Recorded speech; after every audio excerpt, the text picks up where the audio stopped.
2. Cuando me desperté comprendí por qué el patrón tenía aspecto descontento cuando le pedí los 2 días de licencia. Hoy es sábado. Por decirlo así, lo había olvidado, pero se me ocurrió la idea de levantarme.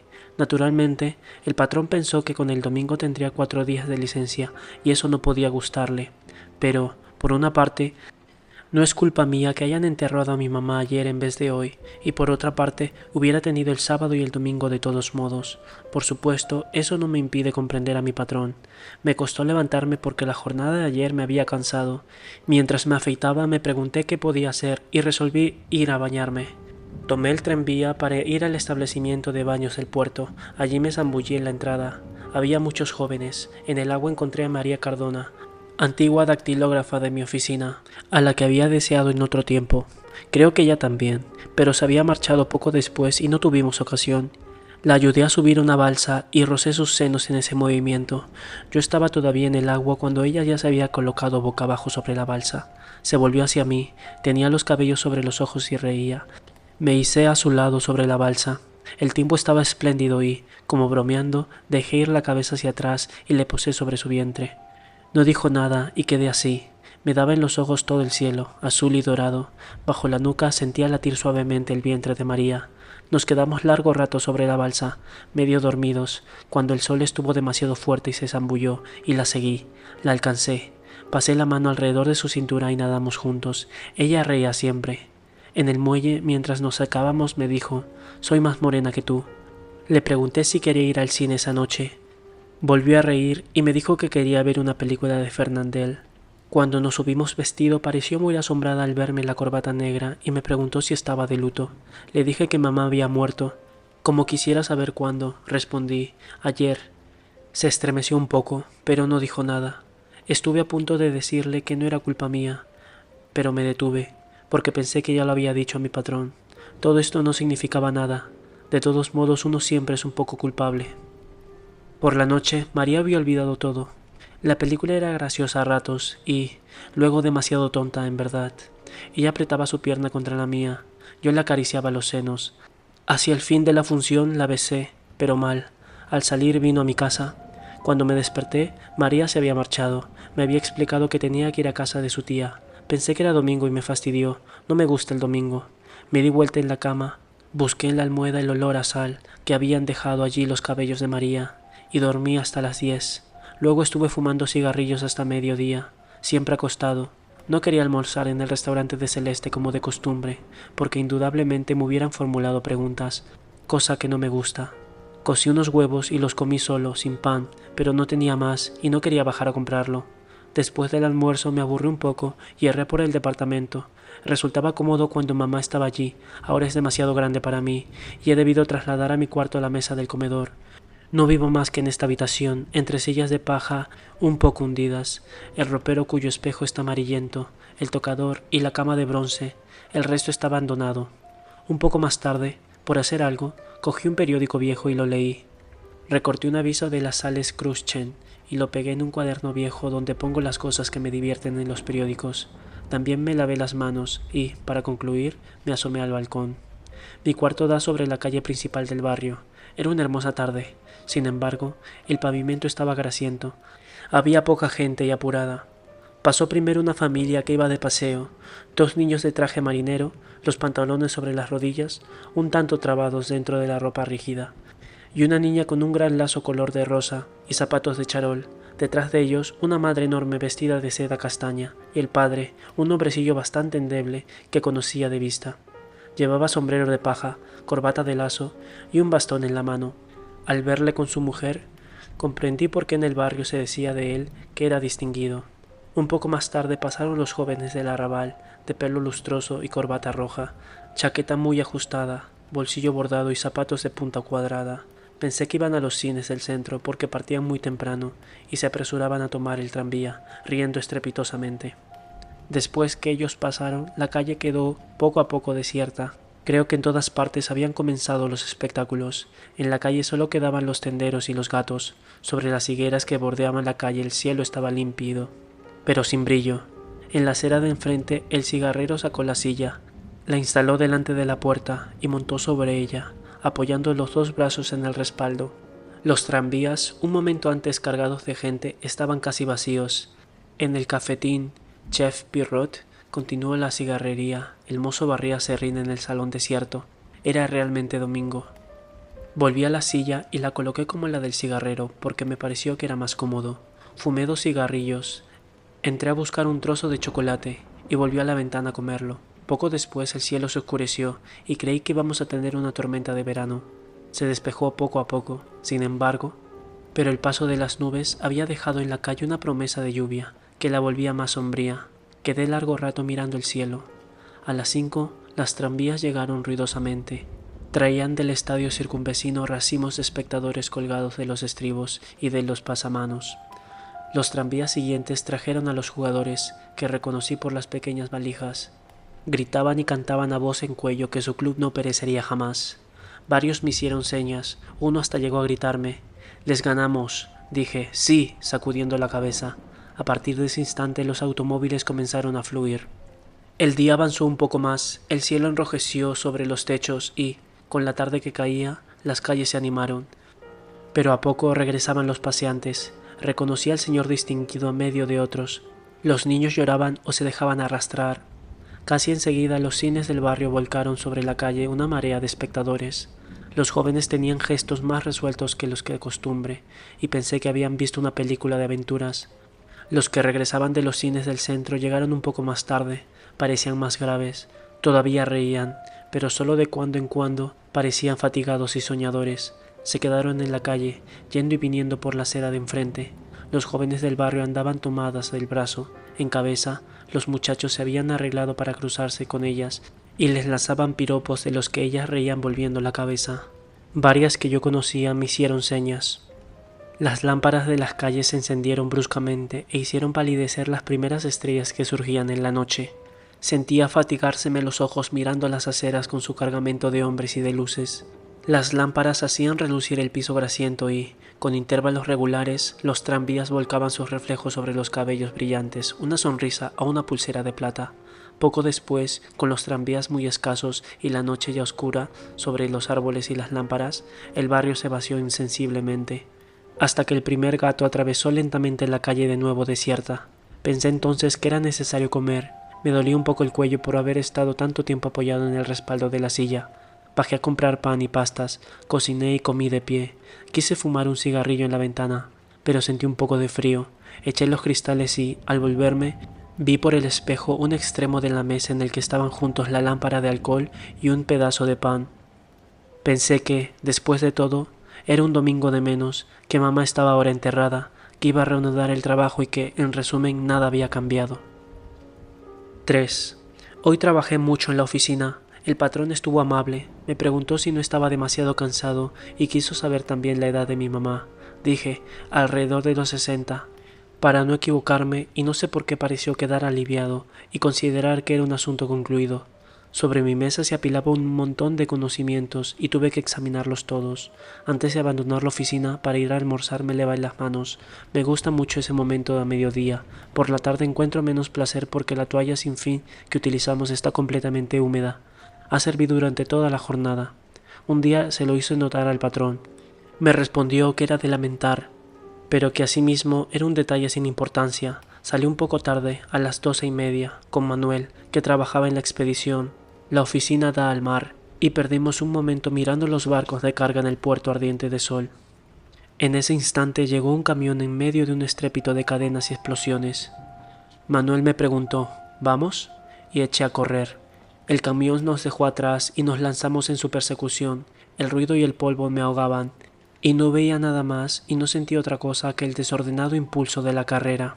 En medio de los tornos y de las máquinas, de los mástiles que danzaban en el horizonte y de los cabos que esquivábamos, fue el primero en tomar apoyo y salté al vuelo. Luego ayudé a Manuel a sentarse. Estábamos sin resuello. El camión saltaba sobre el pavimento desparejo del muelle, en medio del polvo y del sol. Manuel reía hasta perder el aliento. Llegamos empapados a casa de Celeste. Allí estaba como siempre, con el vientre abultado, el delantal y los bigotes blancos. Me preguntó si andaba bien a pesar de todo.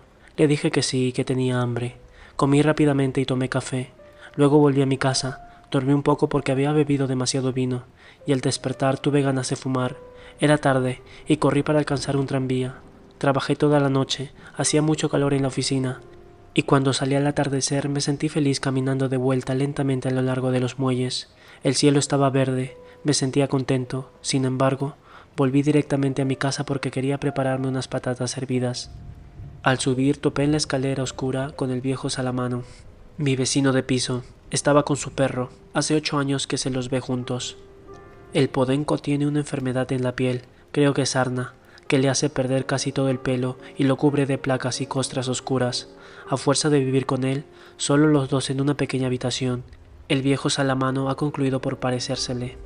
Tiene costras rojizas en el rostro y el pelo amarillo y escaso. A su vez, el perro ha tomado del amo una especie de andar encorvado, con el hocico hacia adelante y el cuello tendido. Parecen de la misma raza y, sin embargo, se detestan. 2 veces por día, a las 11 y a las 6, el viejo lleva al perro a pasear. Desde hace 8 años no han cambiado el itinerario. Puede vérseles a lo largo de la calle de Lyon, el perro tirando al hombre, hasta que el viejo Salamano tropieza. Entonces pega al perro y lo insulta.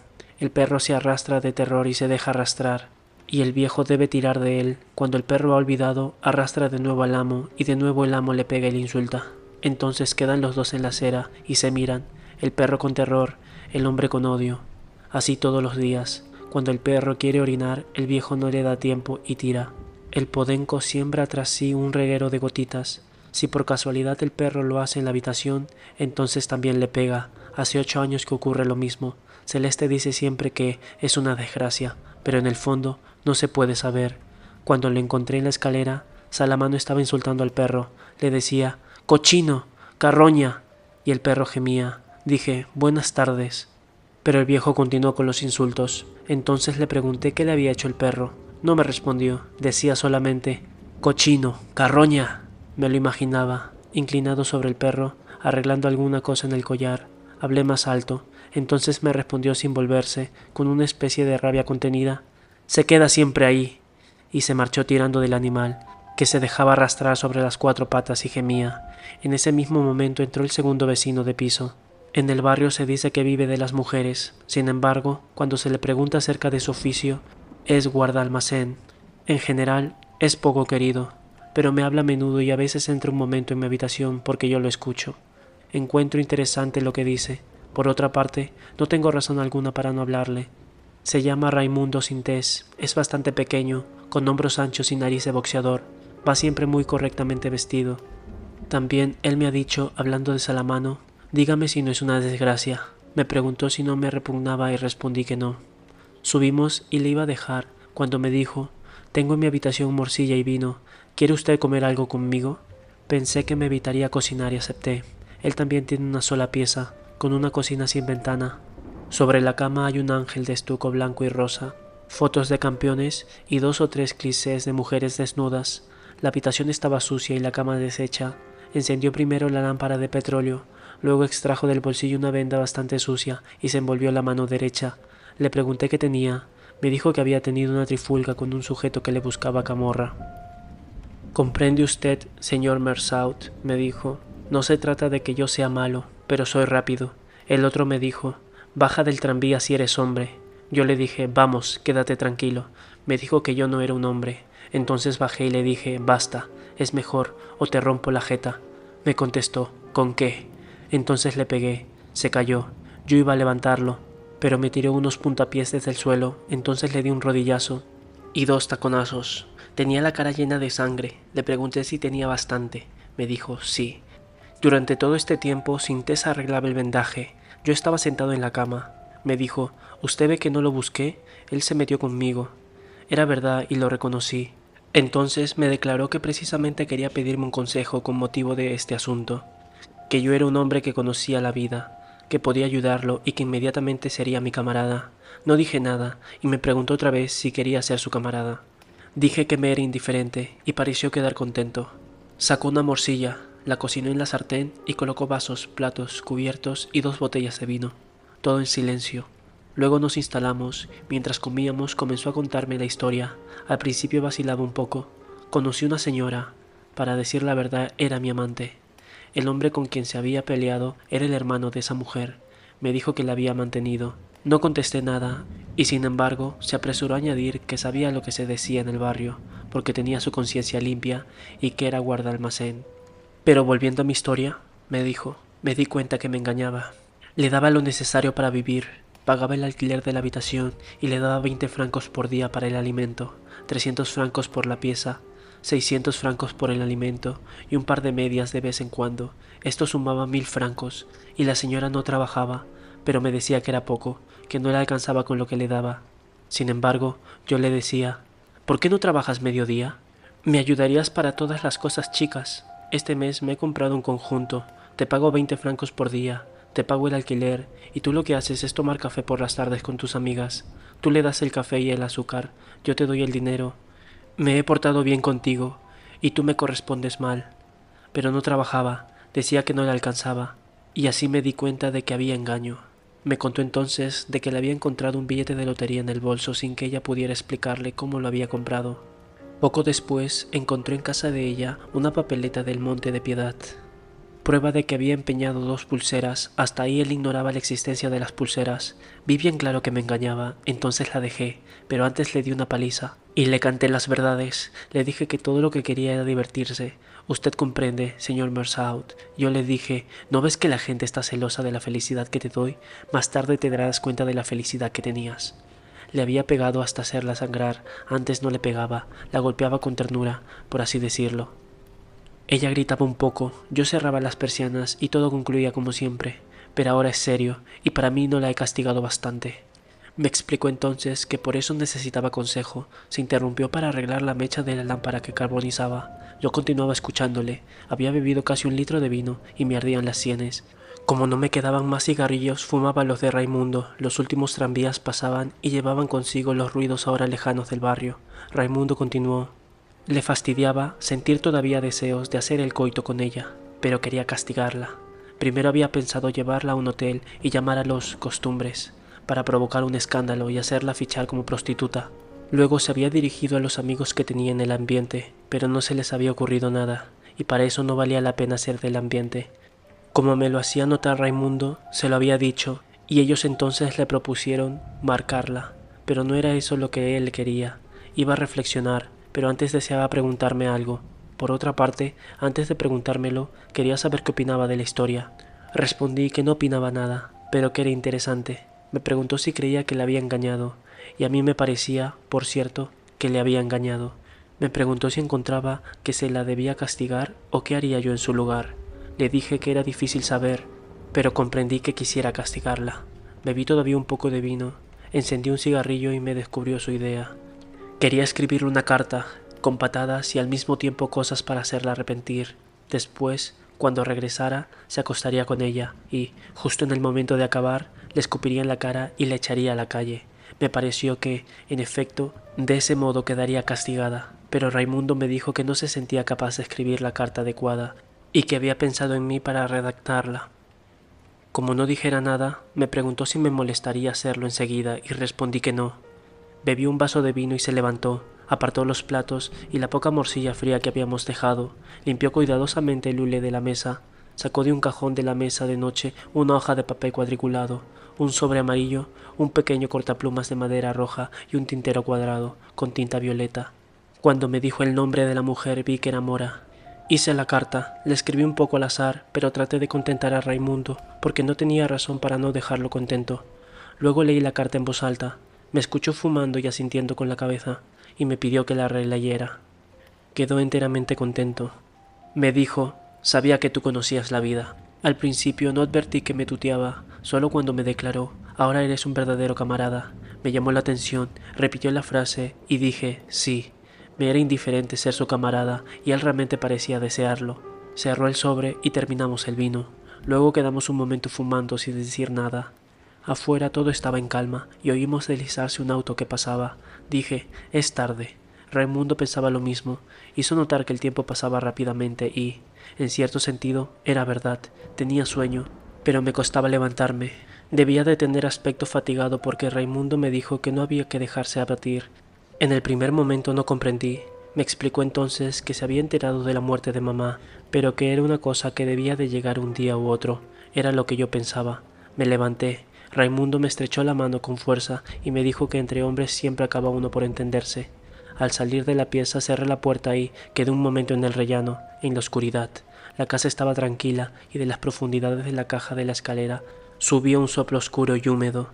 No oía más que los golpes de la sangre zumbándome en los oídos y quedé inmóvil, pero en la habitación del viejo Salamano el perro gimió sordamente. 5. Trabajé mucho toda la semana. Raimundo vino y me dijo que había enviado la carta. Fui 2 veces al cine con Manuel, que nunca comprende lo que sucede en la pantalla. Siempre hay que darle explicaciones. Ayer era sábado y Marea vino, como habíamos convenido. La deseé mucho porque tenía un lindo vestido a rayas rojo y blanco y sandalias de cuero. Se adivinaban sus senos firmes y el tostado del sol le daba un rostro de flor.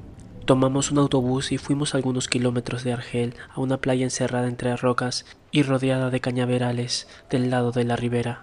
El sol de las 4 no calentaba demasiado, pero el agua estaba tibia, con pequeñas olas alargadas y perezosas. María me enseñó un juego. Al nadar había que beber en la cresta de las olas, conservar en la boca toda la espuma y ponerse enseguida de espaldas para proyectarla hacia el cielo. Se formaba entonces un encaje espumoso que se desvanecía en el aire y caía como lluvia tibia sobre la cara. Pero al cabo sentí la boca quemada de la amargura de la sal. María se me acercó entonces y se estrechó contra mí en el agua. Puso su boca contra la mía. Su lengua refrescaba mis labios y rodamos entre las olas durante un momento. Cuando nos vestimos nuevamente en la playa, María me miraba con los ojos brillantes. La besé. A partir de ese momento no hablábamos más. La estreché contra mí y nos apresuramos a buscar un autobús, regresar, ir a casa y arrojarnos sobre la cama. Había dejado la ventana abierta y era agradable sentir derramarse la noche de verano sobre nuestros cuerpos morenos. Esa mañana María se quedó y le dije que almorzaríamos juntos. Bajé a comprar carne. Al subir oí una voz de mujer en la habitación de Raimundo. Poco después el viejo Salamano regañó al perro. Oímos ruidos de suelas y uñas en los peldaños de madera de la escalera y luego «¡Cochino! ¡Carroña!». Salieron a la calle.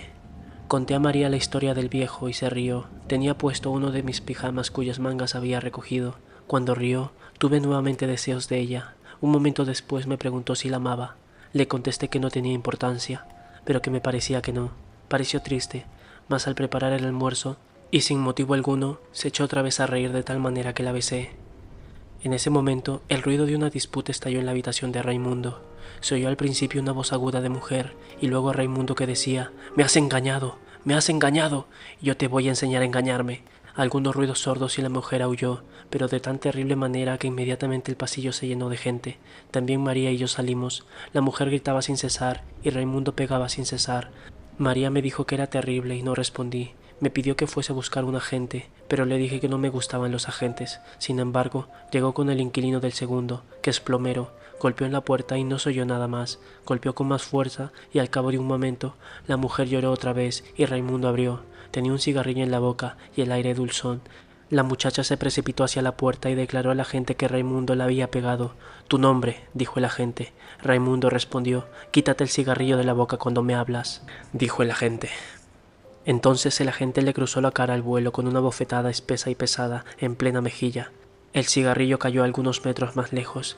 Raimundo se demudó, pero no dijo nada enseguida. Luego preguntó con voz humilde si podía recoger la colilla. El agente respondió que sí y agregó: «Pero la próxima vez sabrás que un agente no es un monigote». Mientras tanto, la muchacha lloraba y repetía: «Me golpeó, es un rufián, señor agente». Preguntó entonces Raimundo: «¿Permite la ley que llame rufián a un hombre?». Pero el agente le ordenó: «Cierra el pico». Raimundo se volvió entonces hacia la muchacha y le dijo: «Espera, chiquita, ya nos volveremos a encontrar». El agente le dijo que se callara, que la muchacha debía marcharse y él permanecer en la habitación aguardando que la comisaría lo citara. Agregó que Raimundo debería de sentirse avergonzado de estar borracho al punto de temblar como lo hacía. Entonces Raimundo le explicó: «No estoy borracho, señor agente, estoy aquí, delante de usted, y tiemblo contra mi voluntad». Cerró la puerta y todos se fueron. María y yo concluimos de preparar el almuerzo, pero ella no tenía hambre. Yo comí casi todo. A la 1 se fue y dormí un poco. A eso de las 3 llamaron a mi puerta y entró Raimundo. Me quedé acostado, se sentó en el borde de la cama, quedó un momento sin hablar y le pregunté cómo había ocurrido el asunto. Me contó que había hecho lo que quería, pero que ella le había dado un bofetón y entonces él le había pegado. En cuanto al resto, ya lo había visto. Le dije que me parecía que ahora estaba castigada y que debía de sentirse contento. Era también su opinión, y observó que la gente había actuado bien, pero que no cambiaría en nada los golpes que ella había recibido. Agregó que conocía bien a los agentes y que sabía cómo había que manejarse con ellos. Me preguntó entonces si había esperado que respondiera el bofetón del agente. Contesté que no había esperado nada y que por otra parte no me gustaban los agentes. Raimundo pareció muy contento. Me preguntó si quería salir con él. Me levanté y comencé a peinarme. Me dijo entonces que era necesario que le sirviera como testigo. A mí me era indiferente, pero no sabía qué debía decir. Según Raimundo, bastaba declarar que la muchacha la había engañado. Acepté servirle como testigo. Salimos y Raimundo me ofreció un aguardiente. Luego quiso jugar un partido de billar y perdí por un pelo. Después quería ir al burdel, pero le dije que no tenía ganas. Regresamos lentamente mientras me decía cuánto celebraba haber logrado castigar a su amante. Estuvo muy amable conmigo y pensé que era un momento agradable. Desde lejos divisé en el umbral de la puerta al viejo Salamano, que tenía aspecto agitado. Como nos acercábamos, vi que no tenía consigo el perro. Miraba para todos lados, se volvía sobre sí mismo. Trataba de perforar la oscuridad del pasillo, mascullaba palabras sueltas y volvía a escudriñar la calle con los ojillos enrojecidos.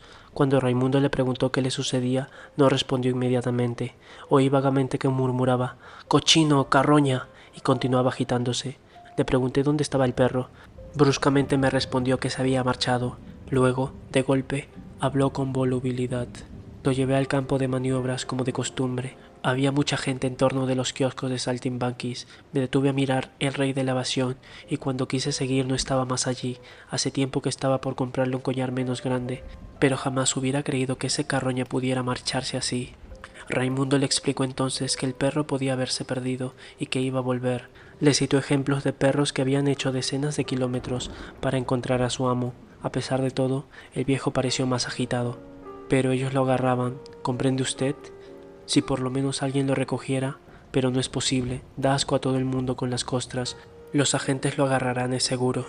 Le dije entonces que debía ir a la perrera y que se le devolverían inmediatamente el pago de algunos derechos. Me preguntó si los derechos serían elevados. Yo no lo sabía. Entonces montó en cólera. ¿Dar dinero por esa carroña? ¡A que reviente! Y se puso a insultarlo. Raimundo rió y entró en la casa. Le seguí y nos separamos en el rellano del piso. Un momento después oí los pasos del viejo que golpeó en mi puerta. Cuando abrí quedó un momento en el umbral y me dijo «Discúlpeme, discúlpeme». Le invité a entrar, pero no quiso. Miraba la punta de los zapatos y le temblaban las manos costrosas. Sin mirarme de frente me preguntó «¿No me lo han de agarrar? Diga, señor Mersault. Tienen que devolvérmelo, si no, ¿qué va a ser de mí?» Le dije que la perrera guardaba los perros 3 días a disposición de los propietarios y que después hacía con ellos lo que le parecía. Me miró en silencio, luego dijo «Buenas noches». Cerró la puerta. Le oí ir y venir, la cama crujió, y por el extraño y leve ruido que atravesó el tabique comprendí que lloraba. No sé por qué pensé en mamá, pero tenía que levantarme temprano al día siguiente. No tenía hambre y me acosté sin cenar.